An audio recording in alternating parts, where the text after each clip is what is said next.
The dance of a deeper explanation. The Three Sisters.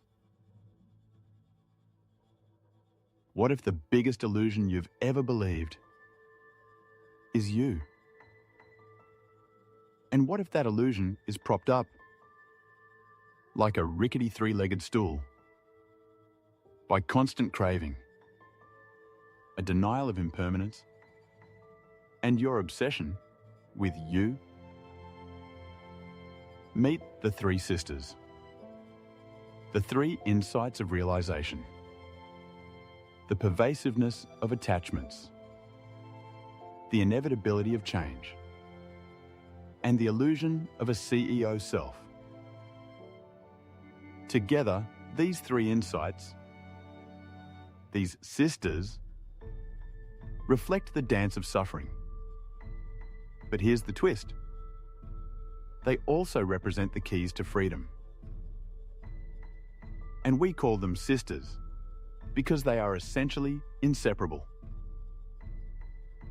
Stick around, because once you see them clearly, you can't unsee them, and you'll never sit the same way again. Let's start with the first insight, the first sister, the pervasiveness of attachments. The pervasiveness of attachments doesn't just mean clinging to your ex or hoarding incense from your favorite scent shop. In Zen, it's the mind's default setting. Grasping at pleasure, pushing away pain, obsessing over identity, trying to make life behave. The problem arises as we don't recognize that attachments are ever present, or that we convince ourselves that some are actually worthy. Enter zazen.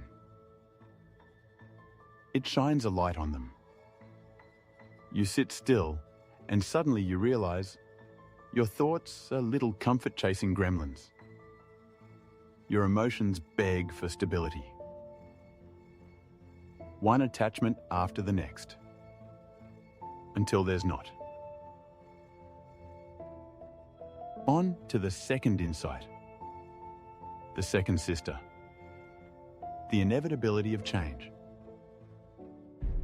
If you've ever tried to hold on to a feeling, a moment, or a good hair day, you already know. It never works. In Buddhism, this isn't just an unfortunate truth. It is the truth. Everything is impermanent. Everything. Not in a sad, mopey way, but in a relentless, no loopholes, matter-of-fact kind of way. Thoughts rise and vanish. Feelings flare and fade. Your very self changes moment by moment, circumstance by circumstance. Enlightenment isn't about locking down the perfect mental state.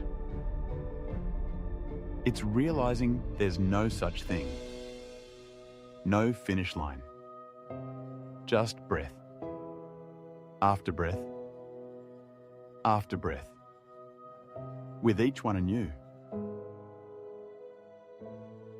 Which brings us to the last insight, the third sister. The illusion of a CEO self. This is the real mind melter. Zen doesn't say the self is bad. It says the self is a magic trick. And you're the magician who forgot it's a trick. There is no chief executive. No fixed eye driving the body and mind around like a used Honda.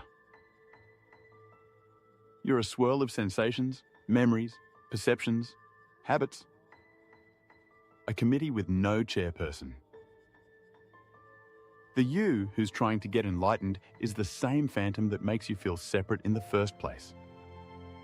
And once that's seen clearly, game over. Or more accurately, game on. So what are we to do with these three sisters? These three necessary insights? We strive first to understand them, and then ultimately to realize them. We let them show us how suffering isn't caused by the world being wrong, but by us insisting it stay the same, feel good, and reaffirm our identity. Enlightenment in Zen isn't about transcending life. It's about waking up inside it, fully.